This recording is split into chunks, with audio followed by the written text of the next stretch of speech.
हे ऋषियों, जो श्रवण कीर्तन स्मरण भक्ति में भी अशक्त हो, माने उसकी रुचि नहीं है अथवा वह असमर्थ है किसी भी कारण से, तो एक नियम पकड़ ले। क्या? लिंगम वैरम च शांकरम संस्थाप्य नित्यम अभ्यर्चय तरेत संसार सागरम। वो केवल इतना नियम ले ले कि मैं प्रतिदिन शंकर भगवान पर जलाभिषेक करूंगा। कल एक वैष्णव ने पूछा कि महाराज, अपने शास्त्रों में इतने साधन क्यों बताए गए हैं?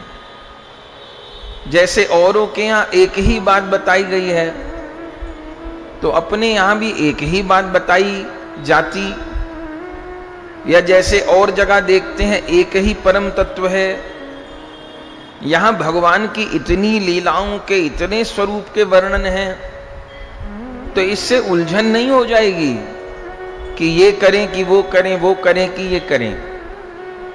प्रश्न अच्छा था, लेकिन हमने उनको यही निवेदन किया कि जिस बच्चे की मां को केवल एक ही प्रकार की दाल और एक ही प्रकार की रोटी बनानी आती हो, आप उस मां को ज्यादा योग्य कहेंगे, या जिस बच्चे की मां को 56 भोग बनाने आते हों, 36 व्यंजन बनाने आते हों, उसको श्रेष्ठ कहेंगे? अरे जो मां नित नई सामग्री बना के भोग लगा के बालकों को पवा दे, वो श्रेष्ठ है ना। जिसे केवल एक ही दाल एक ही सब्जी, उसके अलावा कुछ आता ही नहीं। तो यही उत्तर है। हमारे यहां जो भगवान के विविध स्वरूप हैं, ये भेद के कारण नहीं है भैया। जैसे आटा तो एक ही है, उस आटे से रोटी बना लीजिए, पराठा बना लीजिए, पूरी बना लीजिए, हलवा बना लीजिए, लड्डू बना लीजिए, पजीरी जमा लीजिए। आटा तो अलग तरीके का नहीं है ना, आटा तो एक ही है ना। लेकिन एक आटे से कितनी प्रकार की सामग्री बन सकती है। किसी को रोटी अच्छी लगती है तो वो रोटी पाता है, किसी को पूरी अच्छी लगती है तो वो पूरी पाता है, किसी को लड्डू अच्छा लगता है तो वो लड्डू पाता है। तो भगवान एक ही हैं, दो चार नहीं हैं। तो इतने रूपों में क्यों प्रकट हैं? इतने रूपों में विविध भक्तों की, जीवों की रुचि को देख के भगवान प्रकट होते हैं। भक्त जैसी भावना करता है प्रभु के प्रति, प्रभु वैसा रूप बना करके अवतरित हो जाते हैं। दूसरी बात, हर साधक की रुचि अलग अलग है और हर जीव का स्तर अलग अलग है। हम ये चाहें कि ये सारी सृष्टि श्री कृष्ण की ही भक्त हो जाए, ऐसी बात नहीं है। ये सारी सृष्टि श्री राम की ही भक्त हो जाए, ऐसी बात भी नहीं है। ये सारी सृष्टि दुर्गा की ही भक्त हो जाए, ऐसी बात भी नहीं है। यह सारी सृष्टि शिव की ही भक्त हो जाए, ऐसी बात भी नहीं है। विभिन्न रुचि हैं। जैसे कितने प्रकार की विद्याएं हैं। किसी से पूछिए आपका बच्चा क्या पढ़ रहा है, बोले कॉमर्स साइड से पढ़ाई कर रहा है। आपका बच्चा क्या कर रहा है? साइंस साइड से पढ़ रहा है। आपका बच्चा क्या कर रहा है? वो डॉक्टरी की पढ़ाई कर रहा है। आपका बच्चा वो इंजीनियरिंग कर रहा है महाराज जी, वो सीए की पढ़ाई कर रहा है। कितने प्रकार की पढ़ाई हैं। ऐसे ही साधना भी अनेक प्रकार की हैं। लेकिन तत्वतः भगवान दो चार नहीं है। वह एक परम तत्व ही, एक परमात्मा ही विविध रूपों में प्रकाशित हो रहा है। भक्तों की रुचि अलग अलग है, जीवों के स्वभाव अलग अलग हैं। सर्वोपरि तो यही है कि श्रवण कीर्तन स्मरण भक्ति करके गोलोक की दिव्य लीला में प्रविष्ट हो जाएं। लेकिन सब तो इसके अधिकारी नहीं हो सकते ना। ये हमारे ग्रंथों की, संतों की विशेषता है। यहां वंचित किसी को नहीं किया गया, यहां पर वंचित किसी को नहीं किया गया। ये नहीं हो सकता तो ये कर लीजिए, अच्छा ये भी नहीं हो सकता तो ये कर लीजिए, अच्छा ये भी नहीं हो पाएगा तो ये कर लीजिए। तो अनेकों प्रकार की व्यवस्था दी गई। ये व्यवस्था भेदभाव के लिए नहीं है, ये इतनी व्यवस्था इसलिए है कि कोई भी वंचित न रहे। समाज का आखिरी से आखिरी प्राणी भी साधना से, भगवत कृपा से, संत कृपा से वंचित न रहे। अपने यहां साधन में भेद है, लेकिन फल में भेद नहीं किया गया। अगर किसी मंदिर में जाने के लिए स्त्री को मना किया गया तो वहां किसी विशेष नियम के कारण मना किया गया, लेकिन फल से वंचित नहीं किया गया। जैसे पीछे सबरीमला मंदिर का कितना बवाल चला, कुछ लोगों ने हट पकड़ लिया, हमें उसी मंदिर में जाना है। अरे अगर शास्त्र ने, संतों ने मना किया है तो क्या उसी मंदिर में जाना है? बाकी मंदिर नहीं है क्या? लेकिन उस मंदिर के लिए यह भी वर्णन है, माता बहनों को अगर रोका गया उस मंदिर में जाने से तो यह भी कहा गया कि माता बहन धूर से मंदिर की ध्वजा को प्रणाम कर लेंगी तो उनको दर्शन का ही फल प्राप्त होगा। तो फल से वंचित नहीं किया गया। हां, साधन में हर व्यक्ति की एक भूमिका है, एक स्तर है। हर व्यक्ति को अंग्रेजी आए ऐसा तो संभव नहीं है ना, हर व्यक्ति को बंगाली आए, हर व्यक्ति को संस्कृत आए ऐसा तो संभव नहीं है ना। अपने यहां सबकी चिंता की गई, जिसको जो साधन अनुरूप पड़े, इसी के लिए गुरु वर्ण आवश्यक है, इसी के लिए गुरु शरणागति आवश्यक है। नहीं तो हम निर्णय नहीं कर पाएंगे कि हमारे लिए उचित क्या है। हम घूमते रह जाएंगे और अपने से अपना मार्ग बनाने लग गए तो भी असफल होने की संभावना है। जैसे यहां से दिल्ली जाने का एक राजमार्ग है, एक हाईवे है, कोई कहे मैं उस रास्ते से नहीं जाऊंगा, मैं तो अपना रास्ता अलग खोदूंगा और अलग रास्ते से जाऊंगा, तो हो सकता है उसकी सारी जिंदगी रास्ता खोदने में ही बीत जाए और वो दिल्ली पहुंच ही ना सके।